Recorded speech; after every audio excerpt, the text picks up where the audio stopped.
All right, quick check-in for the athletes in the basketball class. I hope you're all doing all right. Hope you're all working hard, getting yourselves ready for when school resumes and we can be athletes again. I know this time sucks. It sucks. We're all sick of being at home.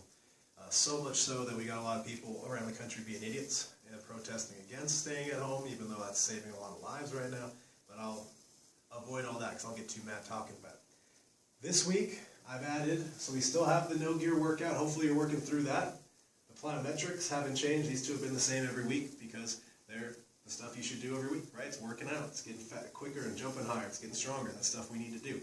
I added another at-home ball handling workout from By Any Means Basketball. The guys kind of sound a little weird. Maybe not weird. Maybe douchey's the name of what I'm looking for because they'll say things like, you got to cook with this, which I don't really like to say. But they do have some good drills, and they talk a lot about timing and rhythm with your dribble, which is important. Another thing, we got mastering your jump shot at home. Some more work at home you can do if you don't have a hoop. If you've got a hoop, we got all sorts of drills on here for you to do. If you don't, we got a lot right there. Every single kid in the state, in the country, is in your spot right now. I pay attention to all the high school kids that get signed into colleges. I follow a lot of basketball teams on Twitter or whatever. And they're all in the same boat. I mean, this guy that just signed with Illinois, I was watching a talk that the Illinois head coach was giving. They just signed this really good player. Did he get to do a state tournament this year? No. They got to do their districts, and then when it came time to state, it got shut down, right? Think that kid's working right now? Of course he's working right now, right? Which is why we should be too. We're no different. I mean, he might be taller and super athletic or whatever, who cares?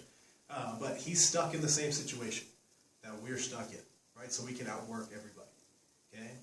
One other thing to talk about, if you are not watching the big ESPN documentary on the Bulls, you should. It's awesome, and it's not just because I'm a crazy Bulls fan. If you come in my room, I got pictures of Jordan and stuff everywhere, but it's full of cool stories about one of the greatest basketball teams ever.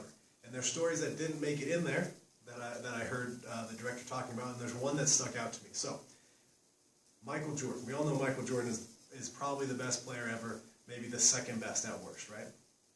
He was not highly recruited going into his junior year of high school. Nobody knew who he was. He played varsity for a year. He only averaged like 10 or 12 points a game. He wasn't Michael Jordan yet. There used to be this huge camp called the 5-Star Basketball Camp, which was the biggest high school camp in the country. All the best players went there. All the best coaches were there. This is before AAU basketball was a thing, so if you wanted to get a scholarship to a big-time school, you went to that camp, right? Jordan couldn't afford it, right? He couldn't afford to go for very long, at least. His parents weren't rich or anything like that, but he wanted to go. He didn't get invited, right? So his coach called the guy who ran the camp and lied, just straight up lied, made up stats for Jordan, said you got to have this kid there. So they invite Jordan out. His parents have enough money to pay for 1 week of what's normally a 2-week camp. So Jordan gets there and crushes everybody. Of course, he's Michael Jordan. He wins MVP of the camp. He's by far the best player. The people that are running the camp ask him, can you stay next week? He says, oh, I can't afford to stay next week. We don't make enough money for that. So they said, you can stay if you'll be a waiter. So Jordan says yes. Literally every day he served breakfast to the other campers. He served lunch to the other campers.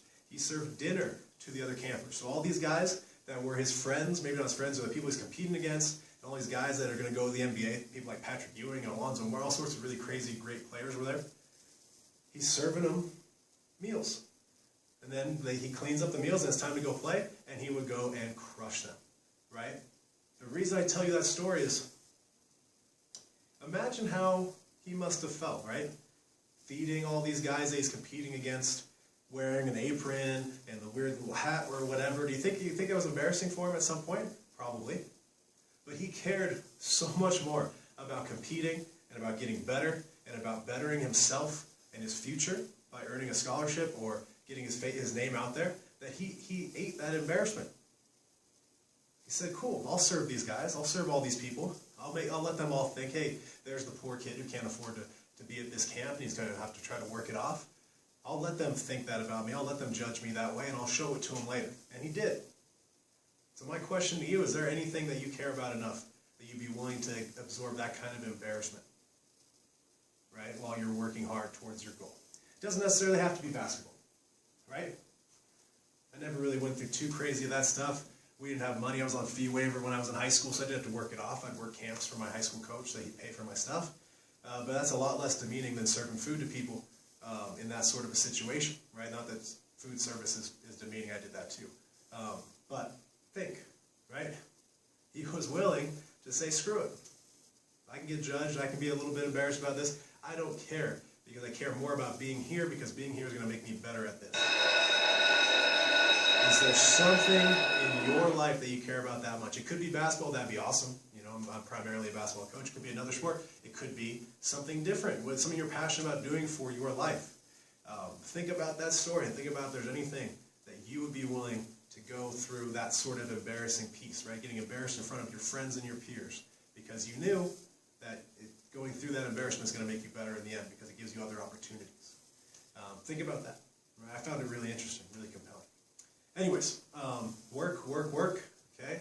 Again, like I said last week, if you want any drills for other sports, let me know, and I'll find them. I'll figure it out. I'll figure out a way to help you get better at something, because that's what my job is, make you get better.